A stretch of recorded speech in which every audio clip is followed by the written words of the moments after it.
Bonjour à toutes et à tous. Voici une nouvelle vidéo ici à Bruxelles. Voilà, je suis venu parce qu'il y a un festival qui s'appelle Into the Wild et j'ai mon film Mangistau, la terre qui a perdu l'eau, qui est en sélection. Et je voulais faire cette vidéo pour vous montrer un peu les coulisses de ces festivals, vous donner aussi quelques conseils si vous aussi vous êtes réalisateur et que vous avez envie de voir vos films apparaître sur grand écran, parce que c'est vraiment une expérience incroyable. Donc on est parti pour cette immersion belge dans ce festival Into the Wild.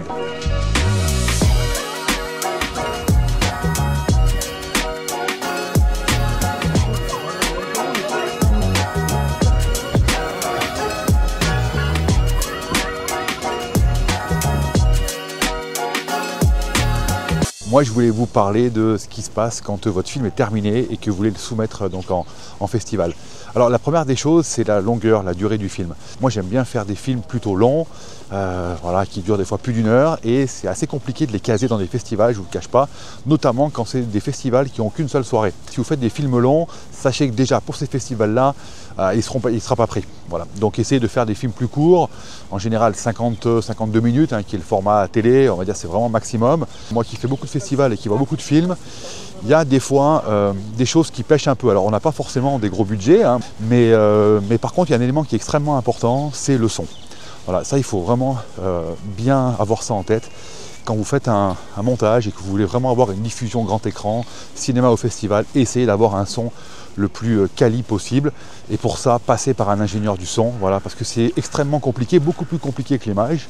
On n'a pas l'impression comme ça, mais en fait, il y a tout un univers, soit à recréer, soit à imaginer, des ambiances. Et puis, il y a toute la partie mixage qui font que les volumes sont bien dosés. Ensuite, tout dépend sur quel type de projecteur votre film va être diffusé. Si c'est un projecteur qui est plutôt typé cinéma, on va vous demander en fait un fichier DCP. Alors c'est quoi un fichier DCP? Ça rentrer dans la technique, c'est vraiment un fichier digital qui est lu uniquement par les projecteurs cinéma. Il y a une transformation à faire. Alors vous pouvez passer par un labo qui vous le fait, mais ça va vous coûter entre 3 et 400 €. Mais vous pouvez aussi le faire vous-même. C'est ce que je fais moi, ça me fait économiser une partie et c'est pas très compliqué. Vous passez par le logiciel qui s'appelle DCP-O-Matic. Voilà, et si tu aimes ce genre de vidéos, puis des contenus d'aventure, d'exploration, avec aussi du conseil et des documentaires, n'hésite pas à t'abonner à ma chaîne YouTube, bien entendu.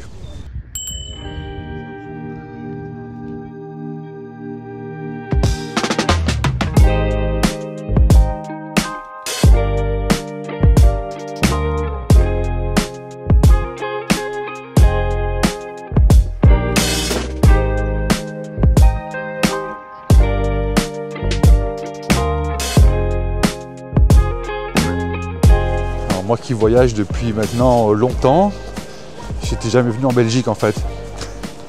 C'est très beau Bruxelles, très très belle ville. Donc c'est chouette finalement de découvrir des choses pas très loin de chez soi, du moins en Europe. C'est vraiment très sympa, il y a une belle ambiance. Puis on verra ce soir, il paraît que le public belge est très très chaleureux, très très bon, avec des meilleurs d'Europe.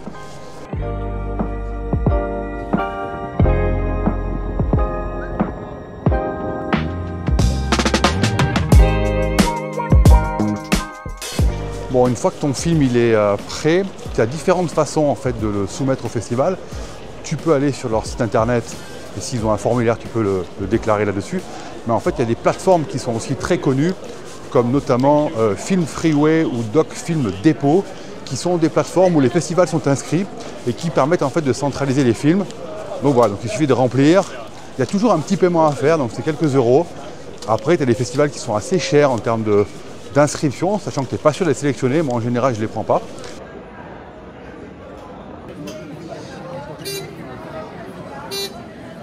J'arrive à proximité du fameux Manneken-Pis.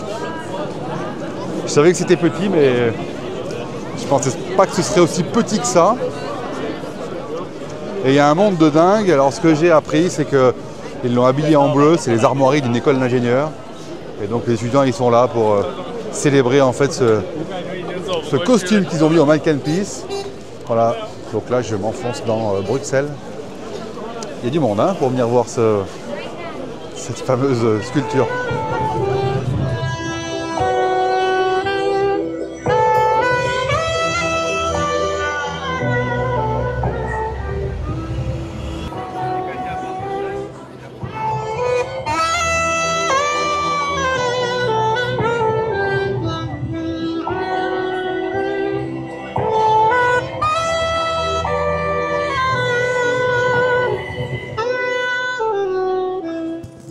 Il y a aussi une autre question qui est intéressante avec les festivals, c'est la prise en charge des frais, notamment des droits de diffusion. Alors c'est vrai que quand on fait un film, on fait certes pour se faire plaisir, mais il y a aussi une histoire forcément d'argent. On peut vouloir aussi faire de l'argent, mais quoi qu'il arrive, il y a de l'argent qui est investi. Donc l'idée aussi, c'est de pouvoir en fait aussi rentabiliser cette somme qui a été mise pour la production.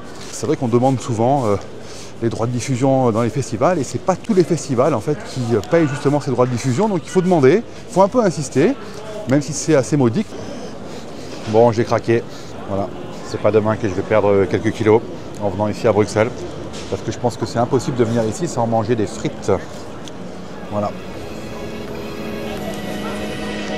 C'est pas mauvais en plus, hein.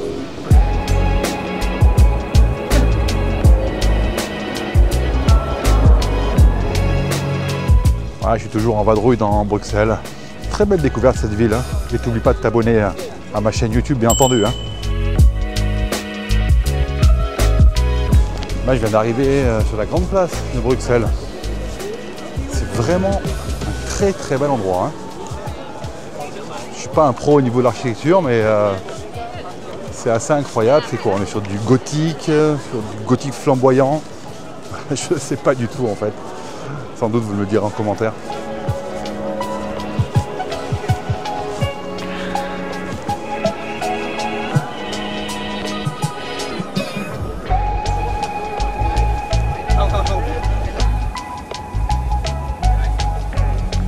Donc moi je conseille vraiment de s'inscrire dans ces festivals. Certes c'est beaucoup de temps passé, mais c'est aussi de belles rencontres. Et puis ça permet de découvrir de nouveaux lieux, de s'imprégner aussi des ambiances, de voir d'autres films, de s'inspirer aussi de ce que font les autres. Parce que quelque part aussi la créativité, elle vient aussi de là, hein, elle vient des autres et de ce qu'on peut voir. Donc voilà, donc ça permet de sentir cette atmosphère, les rencontres avec le public. Voilà, j'arrive à Volubilis, c'est une salle de spectacle. C'est un lieu en fait artistique de Bruxelles que je ne connais pas. Mon film Manguistao va être projeté dans une salle de 500 places. Voilà, c'est un festival qui s'appelle Into the Wild. Il y a plusieurs films, il n'y a pas que le mien, il y a d'autres sports. Donc on va voir tout ça. C'est parti.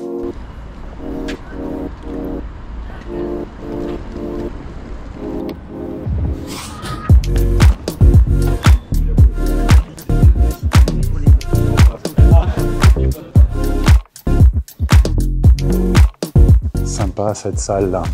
Voilà, ils sont en train de faire quelques balances, je crois. Voilà, 500 places, 500 personnes, c'est toujours un moment particulier, notamment quand le film se lance. Il y a toujours une petite pression pour voir s'il n'y a pas de problème sur le fichier, même s'il a été vu déjà plusieurs fois. Et en plus, le gars de la salle là me propose de projeter mon film sur grand écran avant que tout le monde rentre. Allez, c'est parti.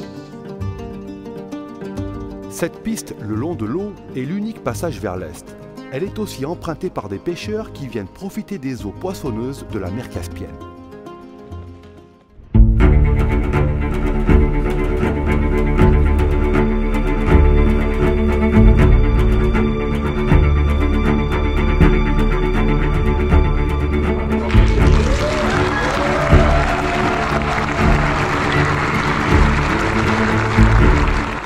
Notre guide s'appelle Cédric Tassan, un aventurier à vélo. Lui, il se lance en solo sur un long voyage de 600 km entre la mer Caspienne jusqu'à la frontière avec le Turkménistan. Un voyage qui est rempli de découvertes pour lui, mais aussi pour nous. À tout à l'heure.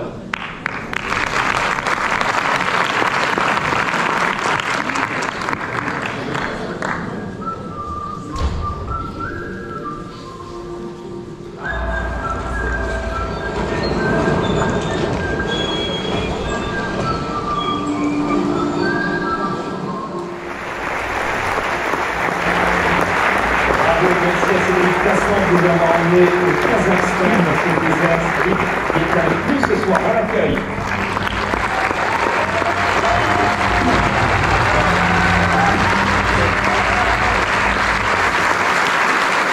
Bienvenue Cédric. Bienvenue, merci pour ton film.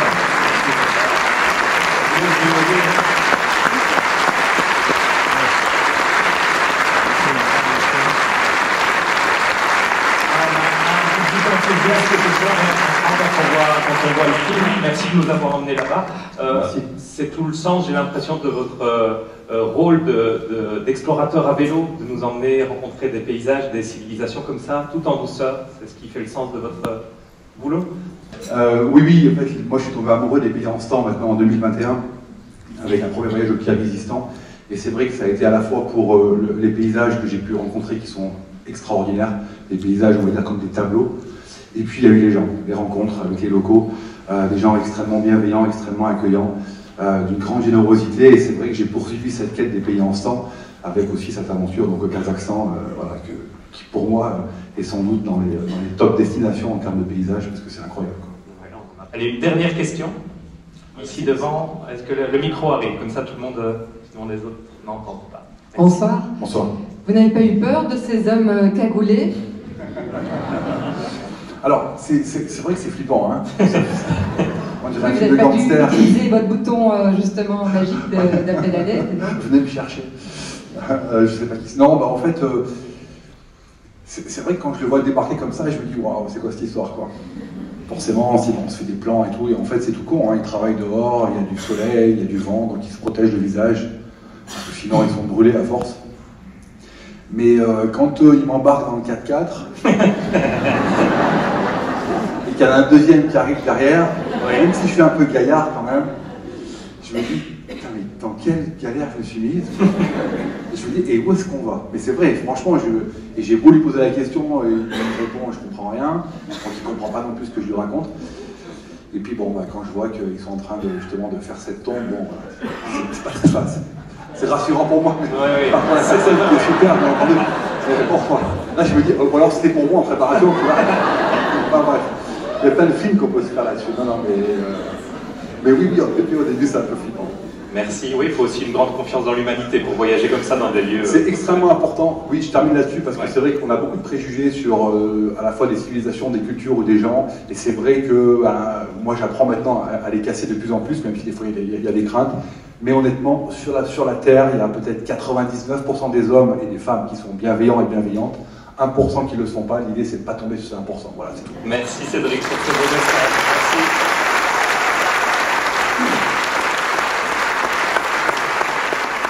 Bon, donc tu es co-organisateur de ce festival Into the Wild. Exact. Qui vient de se terminer, Oui. Avec un public belge incroyable. Merci. C'est une particularité de la Belgique, j'ai l'impression. Alors, c'est un peu compliqué à dire pour moi, parce que moi je suis belge, donc... mais en effet, je crois que la Belgique, les Belges sont assez connus pour être assez participatifs, je crois, dans ce type d'événement. En tout cas, moi j'ai senti cette chaleur belge. Et toi, qu'est-ce qui t'a donné envie justement de créer ce festival? Donc moi j'étais éditeur d'un magazine de nautisme, et donc j'ai voulu profiter du fait que j'avais une grosse base de données, en me disant qu'est-ce que je pourrais apporter de plus qu'un magazine de nautisme. Et donc on a lancé avec un ami qui s'appelle Alexandre Romès, que tu as rencontré, un festival de la mer qui s'appelle Into the Blue. Et puis par après, on a réalisé un second festival qu'on a appelé Into the Wild. Alors toi, quand tu reçois des films, j'imagine, tu en reçois combien avant de faire ta sélection? On en reçoit de plus en plus. Mais honnêtement, je dois dire que sur les films que l'on reçoit, 80% des films qui sont réellement sélectionnés, ce sont des films que nous avons été chercher. Honnêtement, je découvre une meilleure qualité de films lorsque nous allons les chercher. Qu'est-ce qui vous intéresse le plus? Ce qui nous intéresse le plus, c'est le côté humain, c'est le côté aventure, c'est le côté inclusion, c'est le côté partage. On cherche aussi des réalisateurs ou des protagonistes qui ne sont pas parce qu'il y en a beaucoup. C'est important, ouais. Et surtout des réalisateurs qui viennent avec des films, avec des images où ils vont à la rencontre des populations sur place. Voilà, ça, je pense que c'est très apprécié par rapport au spectateur. Et quel conseil tu donnerais, toi, à un réalisateur qui fait un film et qui vient peut-être de faire son premier film? Okay. Donc, qu'est-ce que tu pourrais donner comme conseil? Mais honnêtement, la première chose que je vais voir, c'est la durée. Avant même d'avoir vu le film. Parce qu'on a une soirée qui dure, qui commence, on va dire, les projections commencent à 19h, se terminent à 23h, et on sait que le public veut de la variété. Et oui, ils veulent voir plusieurs films. Ils veulent voir plusieurs films, ils veulent voir plusieurs thématiques, ils veulent voir plusieurs paysages, ils veulent voir des choses. Et puis ensuite, après, on va voir le film directement, et là, c'est good fiber, on le sent ou on le sent pas, et on connaît notre public, on le connaît, et on sait aussi ce qui va plaire ou pas plaire, mais c'est très compliqué. Écoute, en tout cas, Into the Wild, c'est vraiment un très beau festival. Moi, j'encourage les gens qui nous regardent aujourd'hui là, justement de te contacter. Et je tiens à dire que je suis très content que mon film ait eu le prix du public avec ex aequo avec celui de Matt. Voilà, j'ai trouvé ça, voilà, pour moi c'était une grande surprise. Voilà. Et c'est le premier prix que je remporte dans un festival. C'est vrai ? Donc c'est chouette. D'accord. Voilà. Donc il te faut les lauriers ? S'il te plaît. Oui. Merci, je les mettrai. On va te le faire. Okay. Voilà. C'est super. Super, merci. Avec plaisir.